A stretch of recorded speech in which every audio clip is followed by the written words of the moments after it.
కళ్యాణ్ గారు ఇప్పుడు కొత్తగా యాక్ట్ చేస్తున్న మూవీ ఉస్తాద్ భగత్ సింగ్. అయితే ఈ ఉస్తాద్ భగత్ సింగ్ మూవీకి ముందు పవన్ కళ్యాణ్ గారు లాస్ట్ యాక్ట్ చేసిన మూవీ భీమ్లా నాయక్.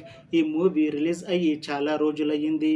అయితే చాలా టైం గ్యాప్ తీసుకొని ఇప్పుడు మళ్ళీ ఈ ఉస్తాద్ భగత్ సింగ్ మూవీతో మన ముందుకు వస్తున్నారు పవన్ కళ్యాణ్ గారు.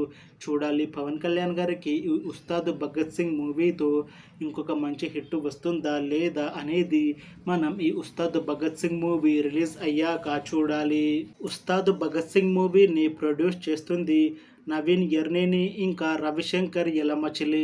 అలానే ఈ మూవీని డైరెక్ట్ చేస్తుంది హరీష్ శంకర్. ఇంకా ఈ మూవీకి మ్యూజిక్ డైరెక్టర్ దేవిశ్రీ ప్రసాద్. ఇంకా ఈ మూవీలో మెయిన్ లీడ్ యాక్టర్స్గా యాక్ట్ చేస్తుంది పవన్ కళ్యాణ్, శ్రీలీల ఇంకా చాలామంది యాక్టర్లు ఉన్నారు.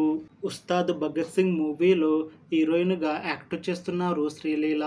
అయితే శ్రీలీల ఈ ఉస్తాద్ భగత్ సింగ్ మూవీకి ముందు లాస్ట్ యాక్ట్ చేసిన మూవీ గుంటూరు కారం.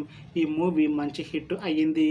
అయితే ఈ గుంటూరు కారం మూవీ రిలీజ్ అయ్యాక కాస్త టైం గ్యాప్ తీసుకొని ఇప్పుడు మళ్ళీ ఈ ఉస్తాద్ భగత్ సింగ్ మూవీతో మన ముందుకు వస్తున్నారు శ్రీలీల గారు.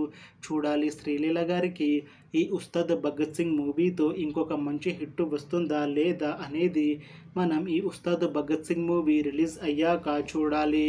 అయితే ఈ ఉస్తాద్ భగత్ సింగ్ మూవీ టీం మాత్రం చాలా కాన్ఫిడెంట్గా ఉన్నారు. ఈ మధ్య రిలీజ్ అయిన టీజర్కి మంచి రెస్పాన్స్ వచ్చింది. ఇంకా ఈ మూవీ కూడా మంచి యాక్షన్ ఎంటర్టైన్మెంట్ హిట్ అవుతుంది అని మూవీ టీం అంటున్నారు. అయితే ఈ ఉస్తాద్ భగత్ సింగ్ మూవీని 2025లో రిలీజ్ చేయాలని ప్లాన్ చేస్తున్నారు మూవీ టీం. చూడాలి ఉస్తాద్ భగత్ సింగ్ మూవీ రిలీజ్ అయ్యాక హిట్ అవుతుందా లేదా అనేది మనం ఈ ఉస్తాద్ భగత్ సింగ్ మూవీ రిలీజ్ అయ్యాక చూడాలి. Thanks for watching this video friends. మీకు ఈ వీడియో నచ్చితే లైక్ చేయండి. ఇంకా ఇలాంటి మూవీ అప్డేట్స్ కోసం ఈ ఛానల్ని సబ్స్క్రైబ్ చేసుకోండి.